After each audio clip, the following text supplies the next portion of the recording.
Alors, je vais lire un passage bien connu. 1 Corinthiens chapitre 11 que nous connaissons tous bien. Connaissons tous les sujets qui sont traités dans 1 Corinthiens 11, tellement on en parle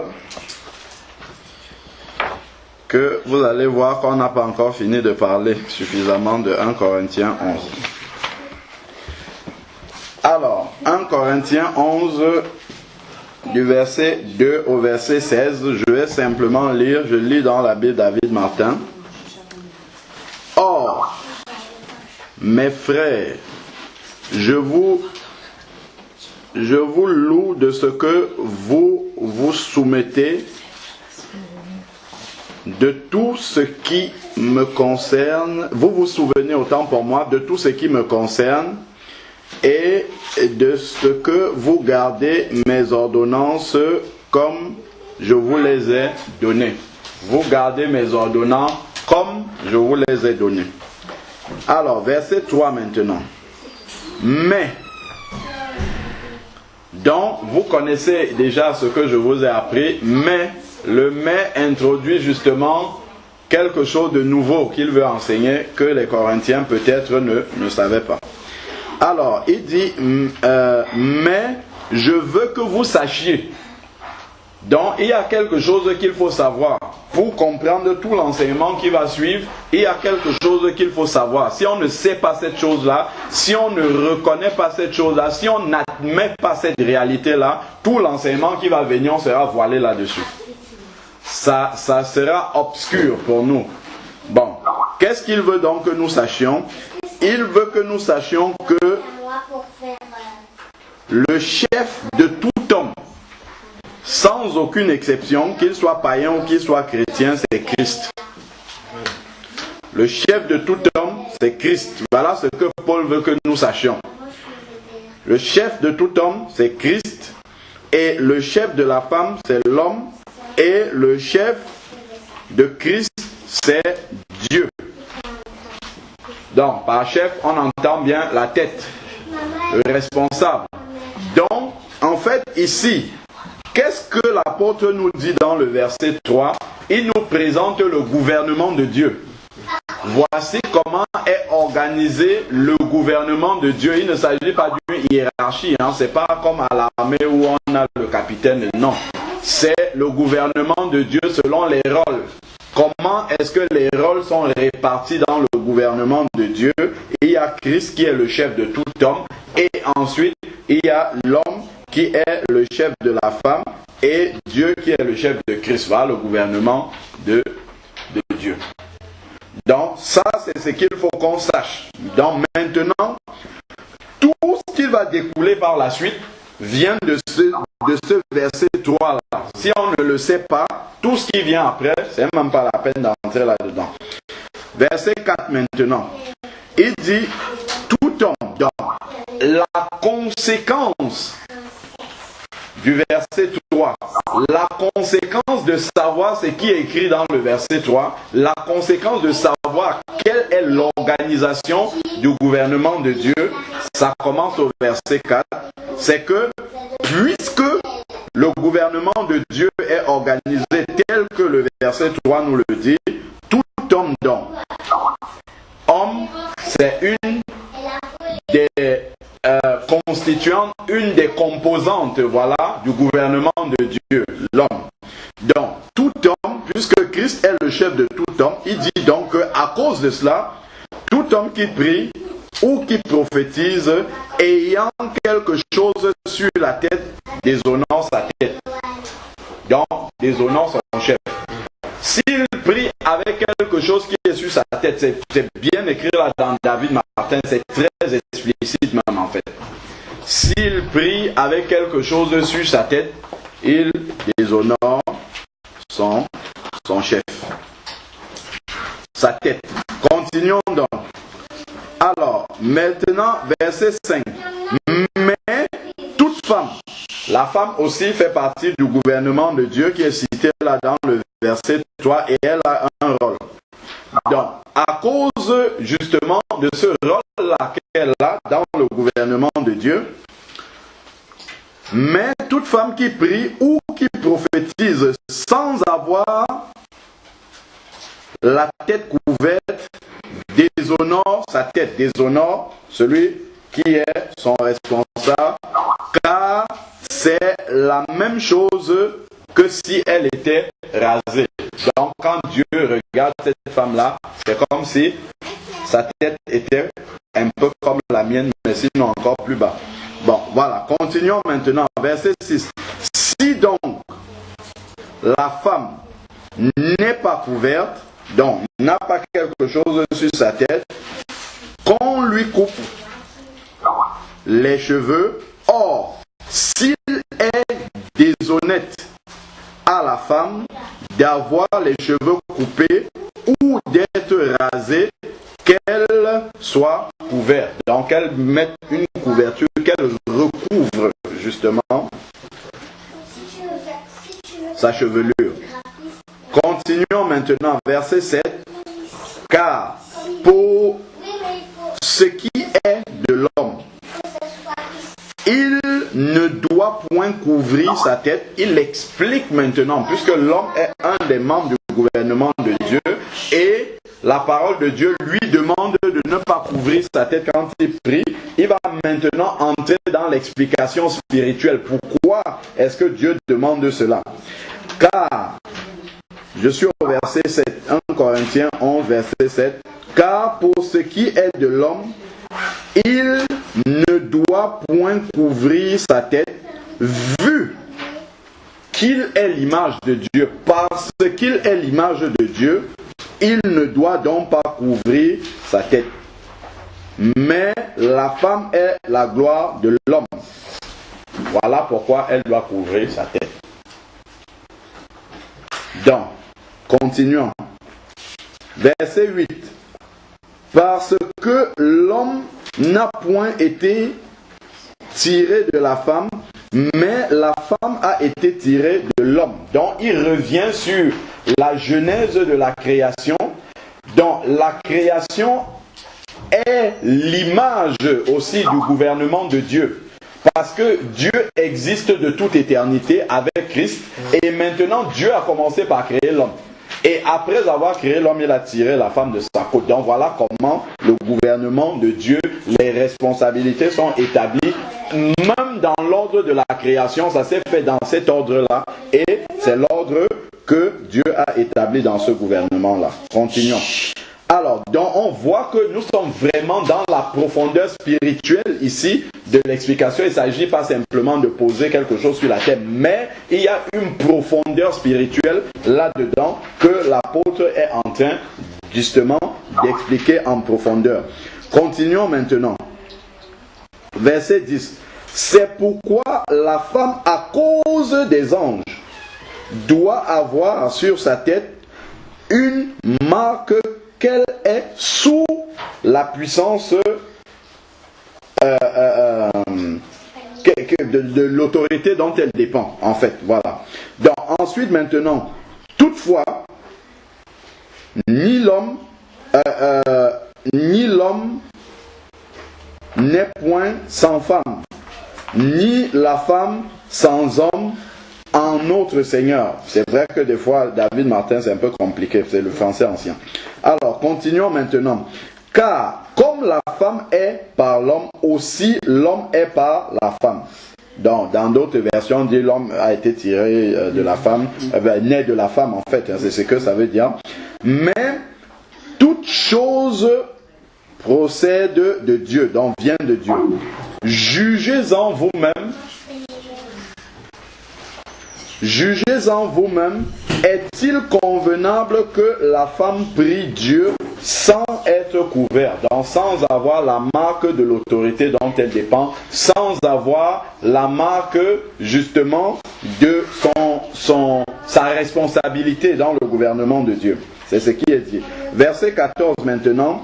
La nature même ne vous enseigne-t-elle pas que si l'homme nourrit sa chevelure, donc prend soin pour que sa chevelure descende, en tout cas soit longue, cela est un déshonneur, mais si la femme nourrit sa chevelure, ce qui lui est la gloire, parce que la chevelure lui a été donnée pour couverture. Verset 16, le dernier.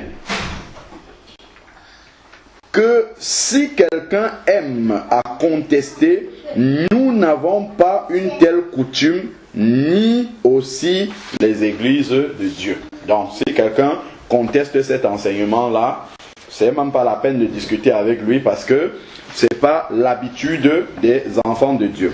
Alors, qu'est-ce qui m'amène à revenir sur ce sujet? C'est en fait une sœur qui est avec nous, qui prie avec nous, qui a écouté un autre enseignement et donc qui est passée de l'enseignement qu'elle a reçu sur le port du voile à un autre enseignement. Donc, ce qu'elle a écouté comme enseignement, c'est que on enseigne que c'est la femme mariée seulement qui doit se couvrir les cheveux dans l'assemblée. Elle n'est pas mariée, donc elle a décidé qu'elle ne se couvre plus les cheveux. Oui, j'ai entendu ça aussi. Elle ne se couvre plus la tête pour prier.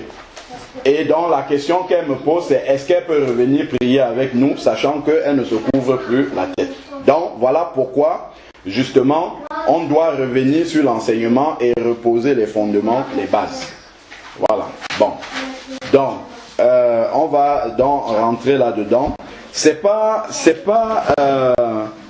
complètement anodin, en fait. À première vue, comme ça, on peut dire, oh ouais, mais qu'est-ce qu'elle allait chercher? Mais en fait, on peut vraiment, effectivement, être conduit sur ce chemin-là. Si on ne gratte pas vraiment dans la parole de Dieu pour comprendre. Donc déjà, on va comprendre pourquoi est-ce que une telle conception peut arriver à la pensée des personnes qui prêchent cette doctrine-là.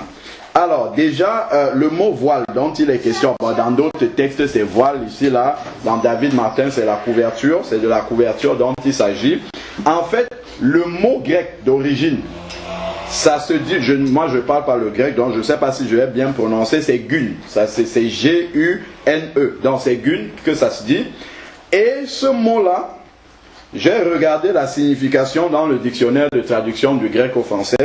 Ce mot-là veut dire... Non, le mot femme, autant pour moi, c'est pas le mot voile, pardon. Le mot femme qui est utilisé. Donc, parce que la doctrine, en fait, ici qui est enseignée, dit que le texte parle de la femme mariée et ne parle pas de la femme en général.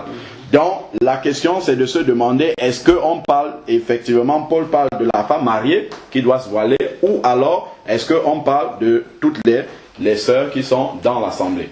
Alors, donc, le mot femme qui est utilisé là dans le texte que nous venons de lire, ça vient d'un mot grec, c'est gun, et ce mot-là signifie ceci.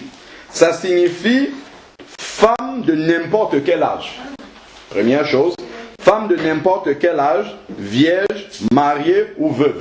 Voilà la signification de ce mot. C'est la première signification du mot. Donc, femme de n'importe quel âge, vierge, mariée ou veuve. Ce mot a une deuxième signification. Ça signifie épouse ou fiancée. Et voilà là où est le problème. Donc, le même mot signifie a deux explications. Ou bien, c'est la femme de tout âge, donc toutes les sœurs peuvent se retrouver là-dedans, vierge, mariée ou veuve, ainsi de suite. Et la deuxième signification, David, tu peux juste remettre... La deuxième signification du mot, c'est fiancée, épouse. Alors, donc en creusant un petit peu, ça m'a d'ailleurs amené à apprendre quelque chose de nouveau en français, un nouveau mot que je ne savais pas. C'est un mot en français qui s'appelle polysémie. Donc, polysémie, en fait, c'est la qualité d'un mot ou d'une expression à avoir une ou plusieurs significations selon le contexte. Et il y a une variété de mots comme ça en français et dans beaucoup de langues, hein, c'est comme ça. Je vais donner des exemples bien précis avec des phrases pour nous permettre de bien comprendre. Donc, selon le contexte, un mot peut changer de signification.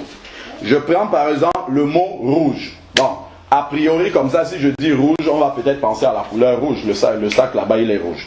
Donc, si quelqu'un dit cette robe-ci, ou bon, ce sac-là, ce sac-ci est rouge. Bon, ça, il n'y a absolument aucune ambiguïté. On sait qu'il parle de la couleur du sac. Le sac est rouge. Mais si quelqu'un vient et dit, nous avons pris du rouge en mangeant, nous avons pris la couleur rouge en mangeant, ça ne veut rien dire en français. C'est du vin. Donc ça peut être de la couleur, ça peut être du vin. C'est le même mot, c'est rouge toujours. Maintenant, je prends un autre mot, le mot vivre par exemple. Si je dis dans ma phrase, son mari, je parle d'une femme, je dis son mari vit encore. Qu'est-ce que ça veut dire? Ça veut dire qu'il a encore le souffle de vie. Il est encore dans le monde des vivants là. Son mari vit encore. Mais je peux aussi dire son mari vit à Paris. On ne veut pas dire la même chose. Vit à Paris, ça veut dire il habite à Paris. C'est habiter. Donc c'est le même mot, mais selon le contexte, ça signifie des choses différentes. Je peux encore dire son mari vit un calvaire. Ça veut dire encore autre chose. Ça veut dire qu'il traverse des épreuves difficiles, il traverse une situation compliquée. Voilà, donc voilà le même mot qui, selon le contexte, prend des significations différentes. C'est ce que le français appelle polysémie. Je prends le cas de la souris, par exemple. Je dis, voilà le chat qui poursuit la souris, on comprend que je parle de l'animal. Mais si je dis, à côté de l'ordinateur, là-bas, sur le tapis est posée la souris, on comprend que c'est un outil informatique qui sert à piloter des choses sur l'ordinateur. C'est le même mot, c'est souris. Ou alors si je dis, l'enfant là-bas sourit, c'est toujours le même mot, mais c'est une gestuelle, en fait, une expression du visage que l'enfant a, mais c'est le même mot qui est utilisé. Et ça existe dans toutes les langues. Donc si quelqu'un prend un seul mot et dit que, voilà, ça signifie épouse, il peut se tromper directement. Donc, tout l'enseignement sur le voile ne repose pas simplement parce que je sais qu'on dit, bon voilà, le mot du verset 15 de 1 Corinthiens 11 qui dit la chevelure a été donnée comme voile, c'est pas le même voile qui s'utilise dans les autres. C'est pas seulement dessus que s'appuie l'enseignement, ce n'est qu'un des arguments. L'enseignement s'appuie sur le verset 3, c'est le gouvernement de Dieu. Tout l'enseignement est basé là-dessus. C'est pour ça que l'apôtre a dit, mais je veux que vous sachiez. Donc tout est là-dedans. Donc si on loupe ça, et là-dedans, ce n'est pas une affaire de mots. Ce n'est pas une affaire de mots, c'est vraiment une réalité de l'ordre du gouvernement de Dieu. C'est toute une révélation, en fait, du gouvernement de Dieu. Voilà, donc c'est là que va s'appuyer l'enseignement. Si je prends le mot culture, par exemple, je peux dire... mon frère possède ou fait la culture de maïs. Ça veut dire qu'il a une étendue, une parcelle quelque part où il cultive du maïs. Mais si je dis mon frère a une grande culture, ça ne veut pas dire la même chose. Ça veut dire qu'il connaît beaucoup de choses dans beaucoup de domaines différents. Mais c'est le même mot, culture, à chaque fois. Ce champ-là est bien cultivé. Ça veut dire qu'il a été bien labouré, il produit bien. Mais si je dis cet homme-là est cultivé, ça veut dire quelque chose de totalement différent. Ça veut dire qu'il connaît beaucoup de choses dans beaucoup de domaines. Donc en fait, c'est juste pour dire effectivement que cela, les mots peuvent revêtir des significations différentes selon le contexte. Et ce n'est pas interchangeable. Donc si je veux parler du sac là et que je veux utiliser en fait la forme grammatique, l'expression que j'ai lorsque je parle du vin, ça va pas coller. Ça va donner une phrase totalement incompréhensible. Donc les termes ne sont pas interchangeables. Quand on parle d'une chose, on parle de cette chose-là précisément selon le contexte. Donc c'est le contexte qui va déterminer la signification qu'on doit retenir dans le cas où on a un mot comme ça qui veut signifier deux choses. Alors, si je prends, on a dit, le verset 3 nous parle justement de l'organisation du gouvernement de Dieu et tout va en découler en fait. Donc, alors,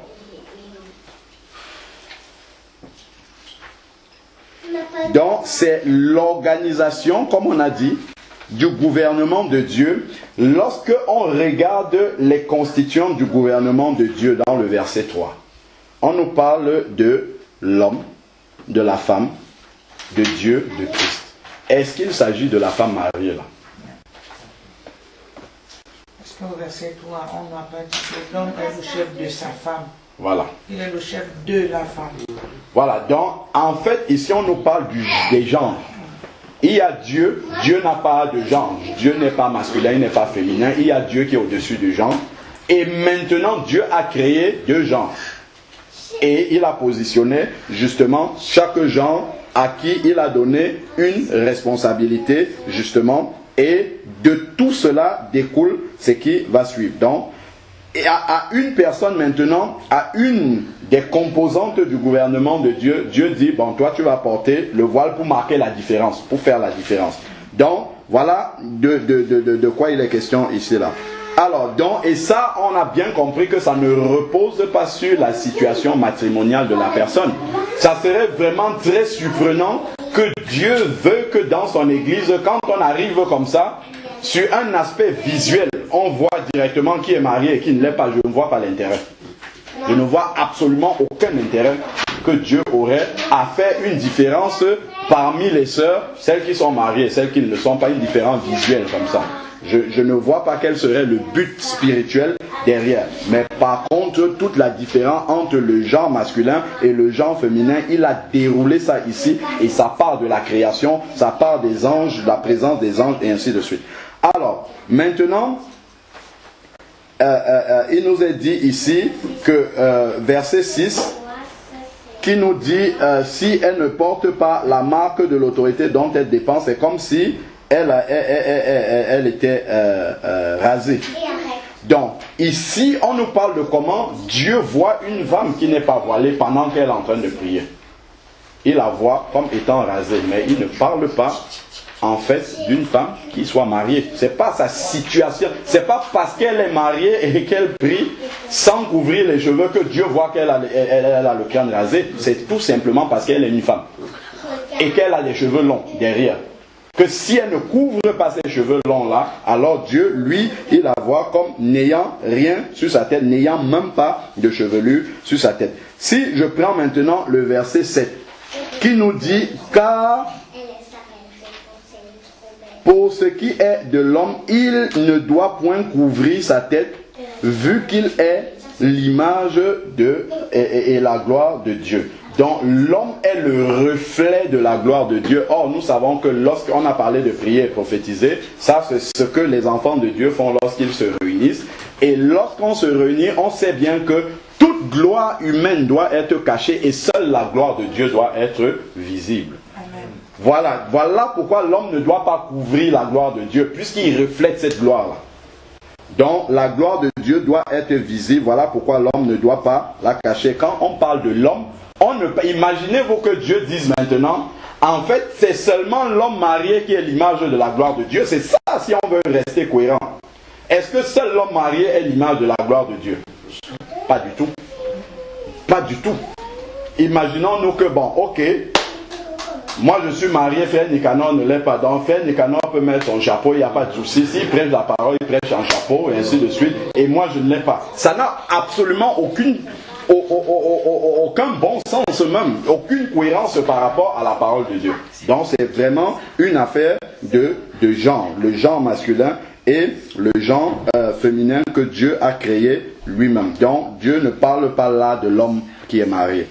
Bon, alors la femme par contre, elle a quelque chose qui lui sert de gloire. C'est verset 15 qui nous parle de la chevelure de la femme qui lui a été donnée comme une gloire.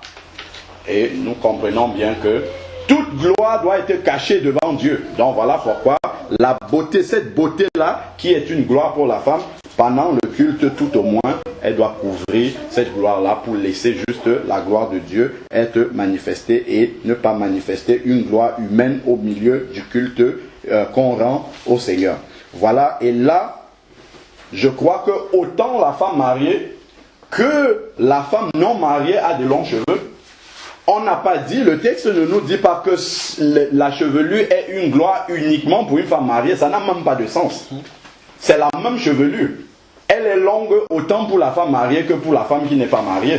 Donc ça ne tient même pas debout.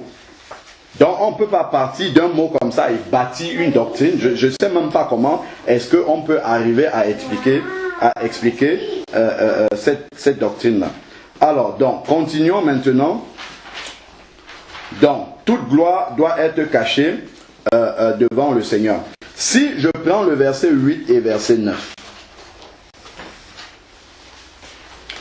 où on a parlé parce que l'homme n'a pas été tiré de la femme, mais la femme tirée de l'homme.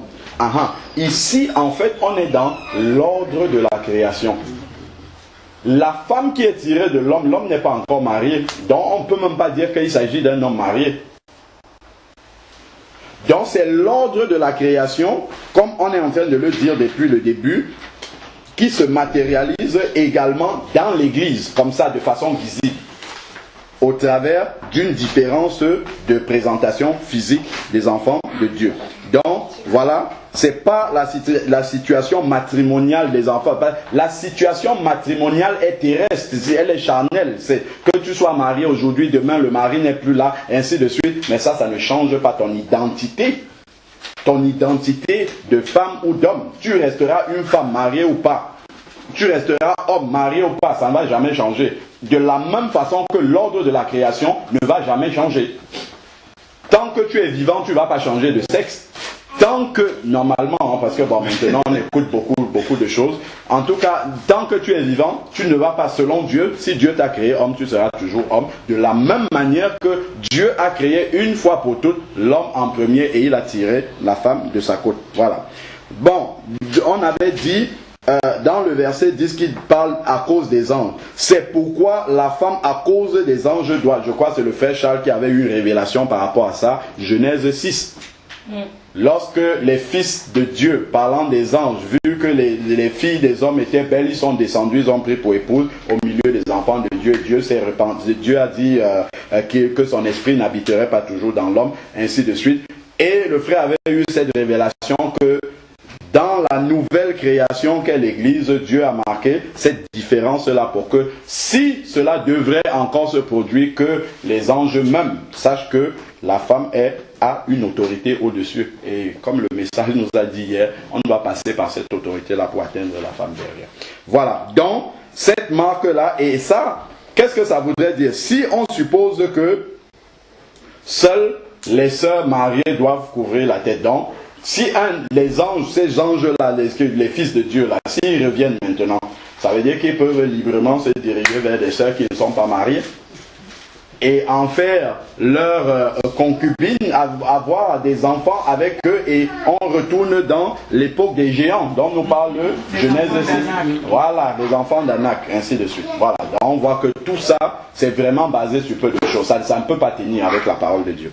Donc, continuons encore plus loin. Si je prends 1 Corinthiens chapitre 14, verset 34, 1 Corinthiens 14, verset 34, je parle toujours de cette explication que le verset, si nous retenons ce mot-là comme étant parlant justement de l'épouse, donc de la femme mariée, 1 Corinthiens 14, c'est exactement 1 Corinthiens 14, verset 34, c'est exactement le même mot gun là qui est utilisé ici.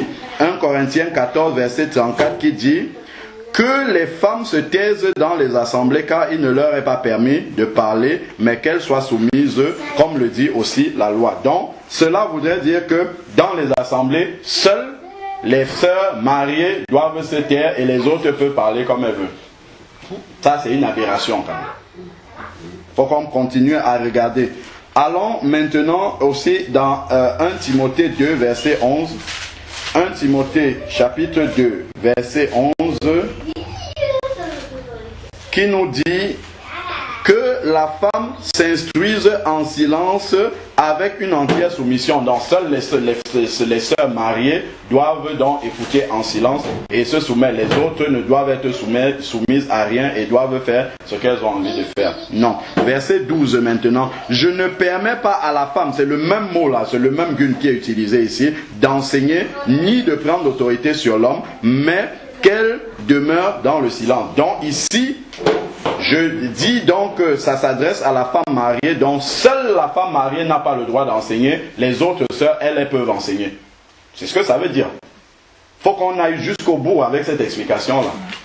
Donc, les sœurs qui n'ont pas de mari peuvent enseigner la parole de Dieu si on s'appuie sur cette explication que, en fait, seules les femmes mariées doivent porter le voile.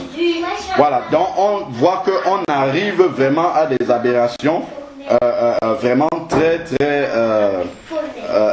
grave par rapport à l'enseignement même de la parole de Dieu.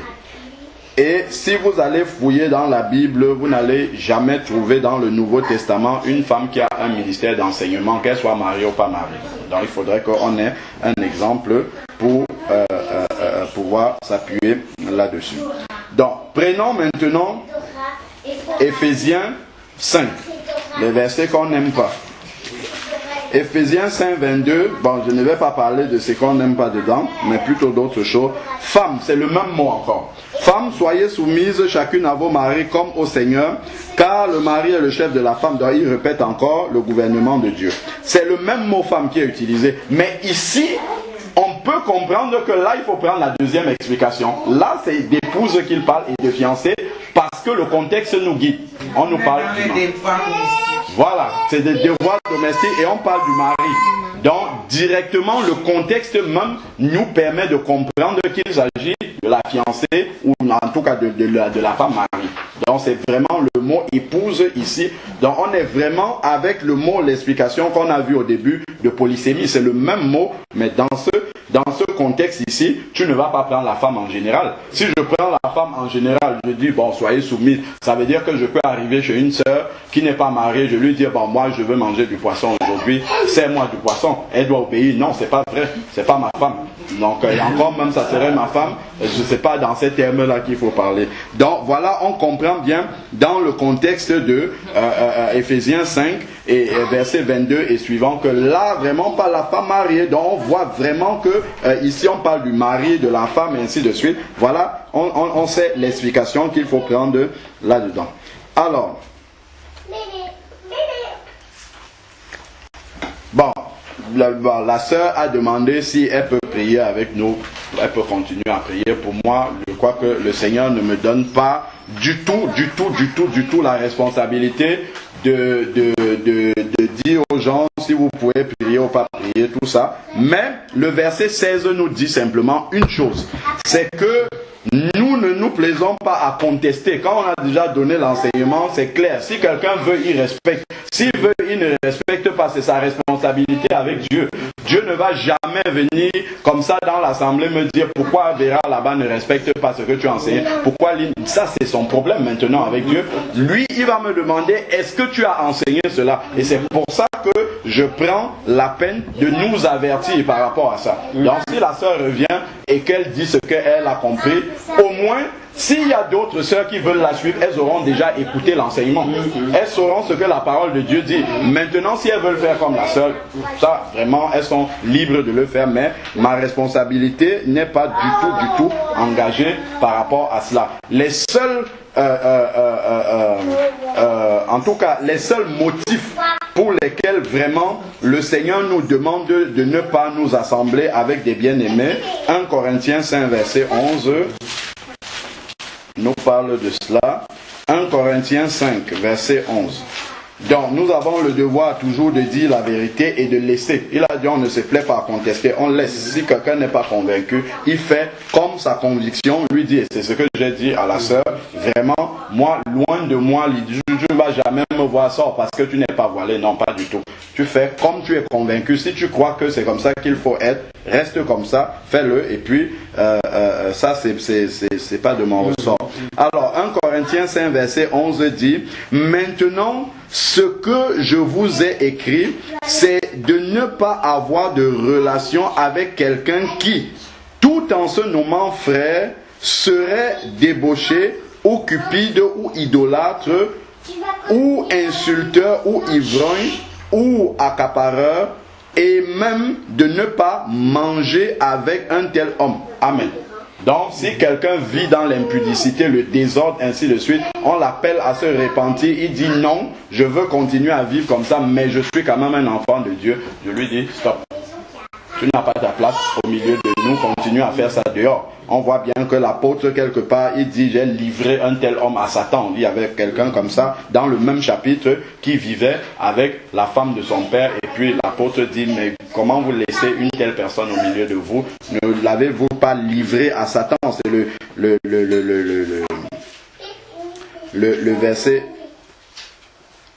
verset expulsez le méchant du milieu de vous, verset 13.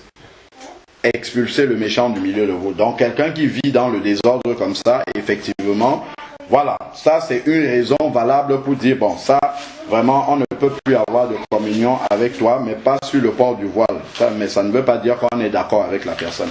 Alors, 1 Corinthiens 11 maintenant, 1 Jean, 1 versets 9 à 11. Là aussi, il y a une condition justement d'exclusion, une condition que le Seigneur nous donne pour ne pas avoir de relation avec quelqu'un qui dit qu'il est frère, mais il y a quelque chose qu'il ne fait pas.